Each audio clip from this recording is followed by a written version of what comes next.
Hello दोस्तों, स्वागत है आप सबका मेरे YouTube चैनल रोहिणी क्लासेस में। तो आज हम क्लास 9th की इकोनॉमिक्स का आखिरी चैप्टर देखने जा रहे हैं, 4th चैप्टर, जिसका नाम है भारत में खाद्य सुरक्षा। देखिए, खाद्य सुरक्षा से आपको सीधा सीधा समझ में आ रहा होगा कि फूड की सिक्योरिटी यानी कि खाद्य पदार्थों की सुनिश्चित आपूर्ति, या फिर ये कह लीजिए कि जन सामान्य के लिए यानी कि लोगों के लिए भोजन पदार्थों की उपलब्धता से थे। ठीक है, तो पूरे इतिहास में ना आप बात कर लीजिए अगर, तो खाद्य सुरक्षा सदा एक चिंता का विषय रहा है। ठीक है, ये चीज़ देखेंगे हम। आज ये देखेंगे कि खाद्य सुरक्षा क्या है, ज़रूरत क्यों है खाद्य सुरक्षा की, है ना, इसके फ़ायदे क्या क्या हैं। तो ये सारी चीज़ों के बारे में ना हम आज इस चैप्टर में देखेंगे। तो चलिए बिना किसी देरी के स्टार्ट करते हैं। तो देखिए, अब हम थोड़ा अवलोकन के बारे में देख लेते हैं। देखिए, खाद्य सुरक्षा का अर्थ है सभी लोगों के लिए सदैव भोजन की उपलब्धता यानी कि पहुंच, और उससे प्राप्त करने की सामर्थ्य यानी कि सबकी पहुंच में हो। अब देखिए, मैं आपको एक बात बता दूं कि देखिए, हम सभी लोग क्या पसंद करते हैं, सड़क किनारे जो है छोले भटूरे बिकते हैं, कुछ फुल्कियाँ बिकती हैं। ठीक है, इन सारे भोजनों से ना हमें अलग ही तरीके का प्रेम है। हम जाते हैं तो सोचते हैं ये ठेले वाले का ये बहुत अच्छा लगता है, वो फलान बहुत अच्छा लगता है ना। तो लगभग ना सभी भारतीय, आप ध्यान रखेंगे, सभी भारतीय इसे बड़े चाव से खाते हैं। पर क्या हम अब कभी ये सोचते हैं कि ये जो है साफ सफाई तरीके से बना होगा? साफ सफाई का ध्यान रखते हुए इस तथ्य को भी जहन में हमें रखना चाहिए कि सुरक्षित और पर्याप्त भोजन तक पहुंच जो है बुनियादी मानव की आवश्यकता है। ठीक है, तो ये जो खाद्य सुरक्षा है ना, ये हमें आश्वासन देती है कि उपलब्ध भोजन जो है उपयोगकर्ता को नुकसान नहीं पहुंचाएगा। यानी कि आज के समय में ना मनुष्य जो है भोजन से उत्पन्न होने वाली बीमारियों और स्वास्थ्य समस्या से बहुत अधिक पीड़ित है। आप देख पा रहे होंगे कि जो है डायरिया वगैरह, हैजा वगैरह बहुत तेज़ी से फैल रहा है। क्यों फैल रहा है? क्योंकि भोजन जो है असुरक्षित तरीके से जो है बनाए जा रहे हैं, या फिर कह लीजिए कि बहुत सारी उसमें मक्खियाँ बैठ रही हैं। ठीक है, तो असुरक्षित है। तो इसलिए ना खाद्य सुरक्षा जो है ना वैश्विक और सार्वजनिक स्तर पर, ध्यान रखेंगे, वैश्विक और सार्वजनिक स्तर पर एक चर्चा का विषय बना हुआ है। अब देखिए, क्या है ना कि आज के युग में बदलती भोजन की आदतें, आप सभी जानते ही हैं कि आजकल लोग जो है जंक फूड ज़्यादा खाना पसंद करते हैं, है ना। जो बेसिक चीज़ है वो खाना पसंद करते नहीं है, जैसे दाल चावल रोटी सब्जी ये सब चीज़ें हो गई। क्या पसंद है उन्हें? जंक फूड पसंद है। तो आज के युग में ये जो बदलती आदतें हैं, बड़े पैमाने पर खान पान प्रतिष्ठानों की लोकप्रियता और खाद्य आपूर्ति के लिए ना वैश्वीकरण का बढ़ता चलन खाद्य सुरक्षा की महत्ता को और बढ़ा देता है। क्यों? क्योंकि देखिए, खाद्य सामग्री की उपलब्धता जो है बढ़ने की वजह से इस क्षेत्र में वैश्वीकरण भी तेजी से हो रहा है। तो ऐसे में ना विभिन्न देशों के बीच खाद्य सुरक्षा प्रणालियों को मजबूती करने की आवश्यकता बढ़ती जा रही है। अब देखिए, हमारा भोजन खेत से लेके, ध्यान रखेंगे, हमारा भोजन खेत से लेके आहार बनने तक विभिन्न बिंदुओं, जैसे कि क्या होता है, खाद्य उत्पादन होता है, फिर वितरण होता है, फिर खुदरा बिक्री होती है, फिर उसकी खपत होती है, और हर जगहों पर ये जो है जाते जाते क्या होता है, असुरक्षित हो जाता है।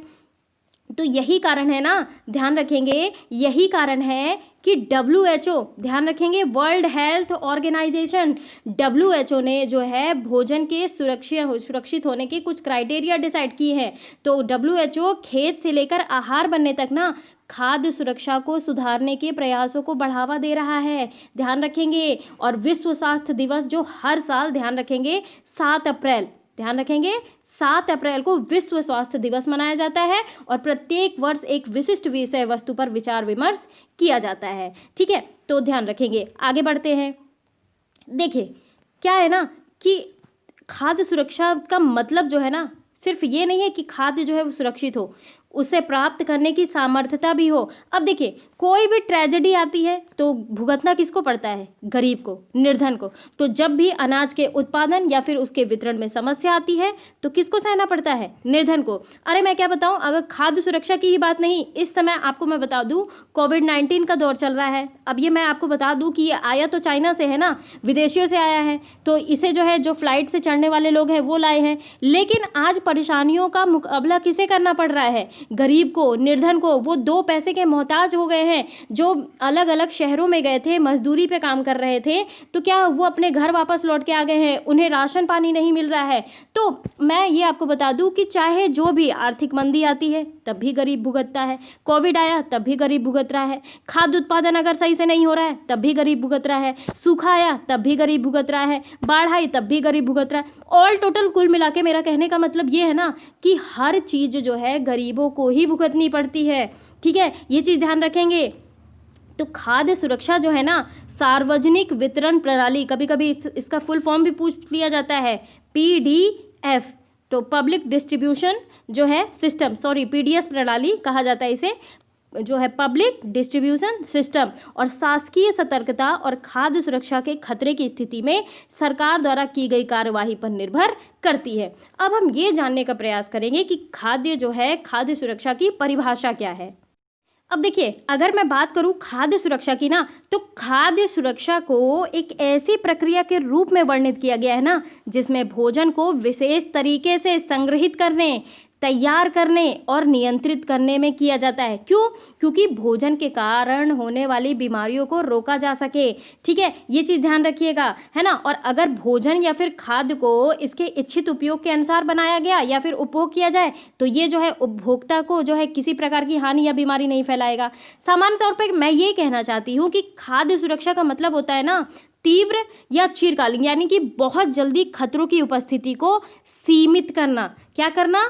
तीव्र खतरों को सीमित, जो है उपस्थिति को सीमित करना। जो क्या करता है? जो उपभोक्ता के स्वास्थ्य के लिए, यानी कि हम लोग भोजन का उपभोग करते हैं, तो हम लोगों के स्वास्थ्य के लिए भोजन को हानिकारक भंडारण और पकाते जो है सही तरीके के बारे में बताता है। और क्या करता है? खाद्य उत्पादन श्रृंखला में संक्रमण और संदूषण को रोका जा सके। ठीक है, क्योंकि खाद्य संक्रमण के कारण भी बहुत सारी बीमारियां फैलती है। आपने डायरिया, हैजा का मामला देखा ही है कि जो है विषैले खाद्य और विषैले जो है पेय पदार्थों की वजह से जो है हैजा बढ़ता है, पायरिया बढ़ता है। ठीक है, तो ये सारी चीज़ें बढ़ती हैं। तो इसलिए ना, स्वास्थ्य को बढ़ावा देने के लिए खाद्य गुणवत्ता और स्वस्थता को बनाए रखा जा रहा है। तो देखिए, अब हम बुक में क्या लिखा है ये भी बात कर लेते हैं। देखिए, जीवन के लिए ना भोजन उतना ही आवश्यक है जितना सांस लेने के लिए वायु। आप ये देखो कि अगर आप एक दिन भूखे रहते हो, आप व्रत रखते हो, तो क्या होता है? आपको ऐसा फील होता है, मैं तो अपना एक्सपीरियंस बता रही हूँ कि हमें जो है ना ऐसा फील होता है कि हमें कुछ, उस दिन तो मुझे तो दाल चावल देख के भी लालच आता है। ठीक है, वैसे मुझे दाल चावल खाना पसंद नहीं है, लेकिन उस दिन मुझे दाल चावल देख के भी लालच आता है। तो खाद्य जो है ना, मतलब जीवन है हमारा, और यदि हमें खाना नहीं मिलेगा तो हम क्या निपट लेंगे। ठीक है, तो ये चीज़ है। लेकिन खाद्य सुरक्षा मात्र 2 जून की रोटी पाना नहीं है, बल्कि उससे जो है कहीं अधिक है। तो खाद्य सुरक्षा के ना निम्न आयाम है। पहला आयाम क्या है? खाद्य उपलब्धता का तात्पर्य है कि देश में खाद्य उत्पादन, खाद्य आयात और सरकारी अनाज भंडारों में संचित पिछले वर्षों के स्टॉक से है। दूसरा क्या आयाम है? पहुंच का अर्थ ये है ना कि खाद्य जो है प्रत्येक व्यक्ति को मिलता रहे, कोई व्यक्ति खाद्य पदार्थों से वंचित न रहे। ठीक है। तीसरी चीज, सामर्थ्य का क्या अर्थ है? सामर्थ्य का अर्थ है कि लोगों के पास अपनी भोजन आवश्यकताओं को पूरा करने के लिए पर्याप्त और पौष्टिक भोजन खरीदने के लिए धन उपलब्ध हो। ठीक है, तो हमने पिछले चैप्टरों में रोजगार की बात तो की ही है कि प्रत्येक व्यक्ति को अगर रोजगार मिलेगा तो जो है वो धन कमाएगा तो खाद्य वस्तुओं को खरीदेगा तो उसका जीवन यापन होगा। ठीक है, तो ये चीज़ है।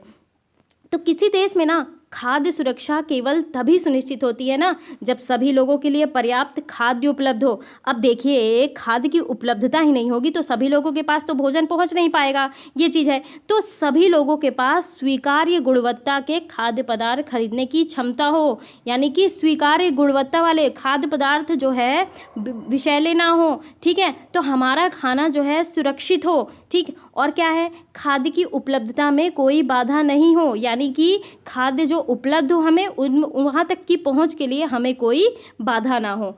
अब बात करते हैं कि खाद्य सुरक्षा आखिर क्यों, ये भी तो जानना जरूरी है ना कि क्यों खाद्य सुरक्षा जरूरी है। देखिए, क्या है ना कि समाज का अधिक गरीब वर्ग तो हर समय जो है खाद्य असुरक्षा से ग्रस्त होता है। मैंने बताया ना कि खाद्य जो है असुरक्षा सबसे ज़्यादा कहाँ होगी? गरीब वर्ग में ही होगी। लेकिन जब देश ना भूकंप, सूखा, बाढ़, सुनामी, फसलों के खराब होने से पैदा हुए अकाल या फिर राष्ट्रीय आपदाओं से गुजर रहा हो ना, तो निर्धनता रेखा से ऊपर के लोग भी प्रभावित होते हैं खाद्य असुरक्षा से। अब देखिए, पिछले साल जब केरल में बाढ़ आई है तो कितने सारे लोगों का जीवन जो है अस्त व्यस्त हो गया। तो खाद्य असुरक्षा की स्थिति वहाँ भी पैदा हो गई। उत्तराखंड का मामला देख लीजिए, उत्तराखंड में जब जो है बाढ़ आई थी, ठीक है, तो ऐसे जो है ऐसे मामले होते हैं कि जो है नेचुरल ट्रेजेडीज आ जाती हैं वहाँ पे, जैसे भूकंप, सूखा, बाढ़, सुनामी ये सब आ जाती है, या फिर फसलें खराब हो जाती हैं, तो निर्धनता रेखा के ऊपर वाले लोग भी जो है ना खाद्य असुरक्षा से ग्रस्त हो जाते हैं। अब देखिए, बात करते हैं ना 1970 के दशक में खाद्य सुरक्षा का अर्थ था आधारिक खाद्य पदार्थों की सदैव पर्याप्त उपलब्धता। लेकिन इसके बाद जो है इसके नए आयाम आए हैं। अब देखिए, मैं बात करूं, अमर्त्य सेन ने जो है, ये एक अर्थशास्त्री थे, तो ये जो है खाद्य सुरक्षा में एक नया आयाम जोड़े और हकदारियों के आधार पर खाद्य तक पहुंच पर जोर दिया। तो देखिए, हकदारों का अभिप्राय ये है ना कि राज्य या सामाजिक रूप से उपलब्ध कराई गई पूर्तियों के साथ साथ उन वस्तुओं से है जिनका उत्पादन और विनिमय बाजार में किसी व्यक्ति द्वारा किया जा सकता है। कहने का तात्पर्य ये है कि खाद्य सुरक्षा के अर्थ में ना काफ़ी परिवर्तन हुआ है, ठीक है। तो विश्व खाद्य शिखर सम्मेलन 1995 में ये घोषणा की गई कि वैयक्तिक, पारिवारिक, क्षेत्रीय, राष्ट्रीय और वैश्विक स्तर पर खाद्य सुरक्षा अस्तित्व तभी है जब सक्रिय और स्वस्थ जीवन व्यतीत करने के लिए आहार संबंधी जरूरतों और खाद्य पदार्थों को पूरा करने के लिए पर्याप्त, सुरक्षित और पौष्टिक खाद्य तक सभी लोगों की भौतिक एवं आर्थिक पहुंच सदैव हो। ध्यान रखेंगे। तो इसके अतिरिक्त घोषणा में यह भी स्वीकार किया गया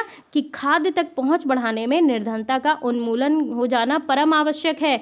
तो निर्धनता का जब उन्मूलन होगा तभी तो खाद्य तक पहुंच होगी। फ्री में तो खाना मिलता नहीं है। जब आप गरीबी मिटाओगे तभी तो खाद्य तक सबकी पहुंच होगी। अब थोड़ा सा हम बात कर लेते हैं कि हमारा खाना कितना सुरक्षित है। असुरक्षा के बारे में तो बात कर लिया। अब देखिए, बात करें अगर स्ट्रीट फूड की, ठीक है, तो दक्षिण पूर्व एशिया के क्षेत्र में ना अधिकांश देशों में एक पारंपरिक और स्वदेशी फास्ट फूड की तरह अपनी जगह बना चुका है। अब देखिए, आज घर घर में लोग फास्ट फूड खा रहे हैं, लोग पसंद कर रहे हैं। तो ये जो फास्ट फूड है ना, विक्रेता जो है लाखों उत्पादकों को जो है सस्ता और स्वादिष्ट भोजन प्रदान करते हैं। अब देखिए, सड़क किनारे बन रहे चाउमीन वगैरह बेचते हैं जो, तो खाने की चाहे कितनी ही गुणवत्ता और सफाई के साथ बनाए जाए, फिर भी इसके जो है पूर्णतः सुरक्षित नहीं माना जाता। क्यों? क्योंकि सड़क के आसपास गुणवत्ता के अलावा अन्य कारक भी तो हैं जो है खाद्य सुरक्षा में योगदान देते हैं। अब देखिए, WHO का मैं एक डेटा बता दूं आपका, 1993 में 100 देशों के सड़क किनारे मिल रहे ना 100 का खाद्य पदार्थों में किए गए सर्वेक्षण में ये तथ्य सामने आए हैं कि अधिकतर कच्चे और कम पके भोजन, ध्यान रखेंगे, अधिकतर कच्चे और कम पके भोजन, संक्रमित खाद्य प्रशस्त और जो है ऐसे भोजन को संसाधित करने और संचय करने के अपर्याप्त स्वच्छता जो है रखने के स्वास्थ्य को अधिक खतरा होता है। मैं खुद गई हूँ कि उसमें जो है ना अगर आप चाउमीन वगैरह खाने जाते हैं तो क्या करते हैं कि सड़े गले प्याज डाल देते हैं, सड़े गले टमाटर डाल देते हैं। तो क्या वो सुरक्षित है हमारे लिए? बिल्कुल सुरक्षित नहीं है। क्यों? क्योंकि अधिकतर स्ट्रीट फूड जो है ना अच्छी तरह से पकाया और गर्म नहीं किया जाता। तो इस प्रकार जो है भोजन की बीमारियों की संभावना ज़्यादा रहती है। देखिए क्या है ना कि देखिए, ये खाद्य पदार्थ भी जो है दूसरे खाद्य सामग्रियों की तरह उपभोक्ता तक पहुंचने से पहले ना जो है अब पहले नहीं, अब जो है विभिन्न प्रक्रियाओं के दौरान हानिकारक जीवाणुओं द्वारा दूषित हो सकते हैं। तो क्या है ना कि अब देखिए, जनता बढ़ रही है, जनसंख्या बढ़ रही है तो प्रदूषण बढ़ रहा है, प्रदूषण बढ़ रहा है तो खाद्य आपूर्ति की कमी हो रही है, खाद्य आपूर्ति की कमी हो रही है तो उसमें लोग जो है कहीं भी, अब आप देखते होंगे कि कई गंदी जगहों पर भी जो है ठेला लगा लिया जाता है, तो गंदी मक्खियाँ पहले जाके वहाँ बैठेंगी, फिर जो है खाने पे बैठेंगी, तो इससे जो है बीमारियाँ फैल रही हैं।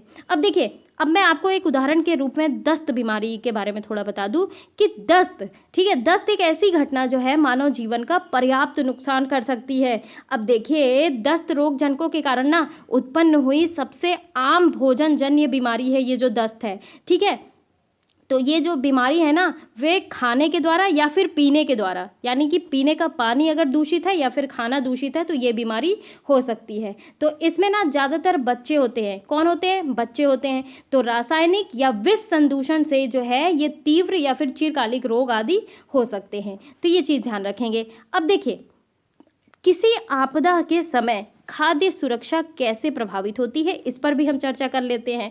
देखिए क्या होता है ना कि किसी प्राकृतिक आपदा जैसे कि सूखा, सूखा आ गया। ठीक है, खाद्य की कुल उपज में गिरावट आती है। अब सूखा आएगा तो आप ये देखिए कि जितनी नॉर्मल उपज होती है तो उससे तो बहुत नीचे होगी, क्योंकि फसलों को पानी प्रोवाइड नहीं होगी। ठीक है, क्योंकि आप सभी को पता है कि हमारे भारत में जो सारी कृषि है वो मानसून पे डिपेंडेंट है। मानसून आया नहीं, सूखा पड़ गया, उपज में गिरावट आती है। तो इससे जो प्रभावित छात्र है वो क्षेत्र है ना, खाद्य की कमी हो जाती है। ठीक है, और देखिए खाद्य की कमी के कारण ना, अब जैसे देखिए अब कोई वस्तु बाजार में कम मिल रही है, बहुत कम मात्रा में मिल रही है। ठीक है, तो क्या होगी, उनकी कीमत हाई रहेगी। तो हाई होगी तो जो है ऊंची कीमतों पर खाद्य पदार्थ नहीं खरीद सकते ना कुछ लोग, और निर्धन लोग की तो बात ही छोड़ दीजिए। तो अगर ये आपदा ना अधिक विस्तृत क्षेत्र में आती है या अधिक लंबे समय तक बनी रहती है ना, तो भुखमरी की स्थिति भी पैदा हो जाती है, और कई लोग जो है भुखमरी या फिर कह लीजिए अकाल की वजह से उनकी मृत्यु भी हो सकती है। ठीक है, तो व्यापक भुखमरी से अकाल की स्थिति बन जाती है। तो अकाल ना बड़े पैमाने पर मौतें होती हैं, जो भूखमरी और विवश होकर दूषित जल या सड़े भोजन का प्रयोग से फैलने वाली महामारियों और भूखमरी से उत्पन्न कमजोरियों से के रोगों के प्रति प्रतिरोधी क्षमता गिरावट के कारण होती है। अब देखिए जीने के लिए खाना तो जरूरी ही है, अकाल पड़ा, अकाल के कारण जो है भोज्य पदार्थ महंगे हो गए, लेकिन क्या होता है लोग खाने के लिए मजबूर होते हैं। मैंने तो ये तक देखा है कि जब भुखमरी होती है तो लोग नालियों का पानी तक पीने के लिए मजबूर हो जाते हैं। अब आप ये सोचिए कि लोग ना दूषित जल और सड़े भोजन के प्रयोग से फैलने वाली, अब भाई देखिए जब वो दूषित जल पिएंगे, सड़ा भोजन खाएंगे तो उससे महामारी तो फैलनी ही फैलनी है। भुखमरी से उत्पन्न कमजोरी से जो है रोग भी उत्पन्न होंगे और उनकी प्रतिरोधक क्षमता में भी गिरावट आएगी। ठीक है, रोगों से लड़ने की क्षमता भी जो है उनकी बहुत कम हो जाएगी। तो भारत में ना सबसे भयानक जो है अकाल पड़ा था 1943 में, बंगाल का अकाल था। ध्यान रखेंगे सबसे भयानक अकाल था 1943 का बंगाल में अकाल पड़ना, और इस अकाल में बंगाल प्रांत के 30 लाख लोग मारे गए। गाइस आप इमेजिन भी नहीं कर सकते हो 30 लाख कितने ज़्यादा लोग होते हैं। तो ये सिर्फ अकाल की वजह से लोग मारे गए, है ना। अब आप ये डेटा देख पा रहे होंगे कि 1938 में उपज कितनी थी, उत्पादन जो था 85 लाख टन था। ठीक है, आयात नहीं होता था क्योंकि जो है उत्पादन से ही कार्य चल जाता था। कुल उपलब्धता भी 85 लाख टन थी। अब देखिए जब जो है अकाल पड़ा, देखिए 76 लाख उत्पादन हुआ। ठीक है, आयात 3 हुआ, लेकिन निर्यात नहीं हो पाया, और देखिए कुल उपलब्धता कितनी है 79। ठीक है, तो ये चीज़ है, ध्यान रखेंगे 1943 में कैसे अकाल आया। अब देखिए क्या है कि कुछ लोगों का कहना है कि बंगाल का अकाल जो है चावल की कमी के कारण हुआ था। तो सारणी 4.1 अध्ययन करें और बताएं कि क्या आप इस कथन से सहमत हैं। तो हमने अभी देखा है तो बिल्कुल सही बात है कि ये जो है चावल की जो है खेती का कमी के कारण, क्योंकि मानसून आया नहीं, सूखा पड़ गया, इस वजह से अकाल पड़ गया। अब देखिए किस वर्ष खाद्य उपलब्धता में भारी कमी हुई, तो 1943 में हम देख चुके हैं, उस समय जो है व्यापक अकाल आया। अब देखिए कैसे जो है लोग भुखमरी से मर रहे, देखिए राहत केंद्र पर भुखमरी से पीड़ित लोग देखिए, है ना। और ये जो है 1943 के बंगाल के अकाल के दौरान पूर्वी बंगाल चटगांव जिले के गाँव छोड़कर जाता हुआ परिवार, क्योंकि गांव ही छोड़ के जा रहा है, क्यों, क्योंकि अकाल पड़ गया है, वो बाहर जाएगा तो 2 पैसे कमाएगा ताकि उसके बच्चों का पालन पोषण चल सके। ठीक है, तो ये चीज़ है, कई लोग गांव छोड़ने पे मजबूर हो गए। अब देखिए अगर मैं आपको बताऊं ना कि भारत में बंगाल जैसा अकाल फिर कभी नहीं पड़ा, आज तक नहीं पड़ा। आपको मैं बता दूं कि जैसे जो है हरित क्रांति आई थी, ठीक है 60s में, तो जो है स्वामीनाथन ने बहुत अच्छा प्रयास किया है, और वेस्ट लेवल पे नॉर्मन बोरलॉग ने, कि गेहूं और चावल की खेती में ना बहुत बड़ी क्रांति आ गई, बहुत ज़्यादा उत्पादन अब हम लोग कर लेते हैं। तो लेकिन ये चिंता का विषय है कि आज भी, ध्यान रखेंगे, आज भी उड़ीसा के कालाहांडी और काशीपुर जैसे स्थान हैं जहाँ पर अकाल जैसी दशाएं ना अनेक वर्ष से बनी हुई हैं, और ऐसी भी सूचना मिली है कि वहाँ भूख के कारण कुछ लोगों की मृत्यु भी हुई है। तो हाल ही के कुछ वर्षों में ना राजस्थान के 12 जिले, ध्यान रखेंगे राजस्थान के 12 जिले, झारखंड के पलामू जिले और अन्य सुदूरवर्ती क्षेत्रों में भूख के कारण लोगों की मृत्यु की सूचना मिली है। अतः किसी भी देश में ना खाद्य सुरक्षा जो है आवश्यक होती है, ताकि सदैव खाद्य की उपलब्धता सुनिश्चित की जा सके। अब देखिए मैं आपको बता दूं कि जैसे देखिए 1 साल हुआ, ठीक है, 1 साल बहुत ज़्यादा उत्पादन हुई हो, तो हमें क्या है कुछ खाद्य जो है उत्पादन का कुछ % जो है वो सुरक्षित रखना चाहिए, ताकि कभी अगर सूखा भी पड़ता है तो ये जो खाद्य पदार्थ है वो लोगों को प्रोवाइड कराया जा सके। ठीक है, तो ये चीज़ है। तो कुल मिला के कहने का मतलब ये है कि खाद्य सुरक्षा ना हर किसी के लिए चिंता का विषय बना हुआ है। अब आप मेरे सब्सक्राइबर हो, आप मुझे ये बता दो कि आप क्या कभी हैजा जैसे डायरिया जैसी बीमारियों से पीड़ित नहीं हुए हो क्या? पक्का हुए होगे, मैं खुद हुई हूँ। तो ऐसा एक भी व्यक्ति मिलना मुश्किल होगा ना जिसे पिछले समय से जो है एक बार भी खाद्य जनित बीमारी ना हो, या फिर आपको फूड पॉइजनिंग ही हो जाएगी। तो जहाँ एक तरफ कई भोजन जन्य बीमारियों का जो है अपने आप निदान हो जाता है, वहीं कुछ बीमारियों को जो है ना उपभोक्ता की मौत की वजह भी बन जाती है। तो अगले पार्ट में हम देखेंगे कि खाद्य असुरक्षित कौन है, ठीक है, इसके बारे में हम स्टडी करेंगे। तो चलिए यहीं समाप्त करती हूँ मैं इस जो है पार्ट 1 को, और अगले पार्ट में हम देखेंगे खाद्य असुरक्षित कौन है। तो कैसा लगा मेरा ये वीडियो ज़रूर आप मुझे कमेंट बॉक्स में बताएं। चैनल को सब्सक्राइब ना किया हो तो ज़रूर कर ले, और बेल आइकन प्रेस करना बिल्कुल भी ना भूलें। गाइस वीडियो को शेयर भी कर दिया करिए। Thank you very much.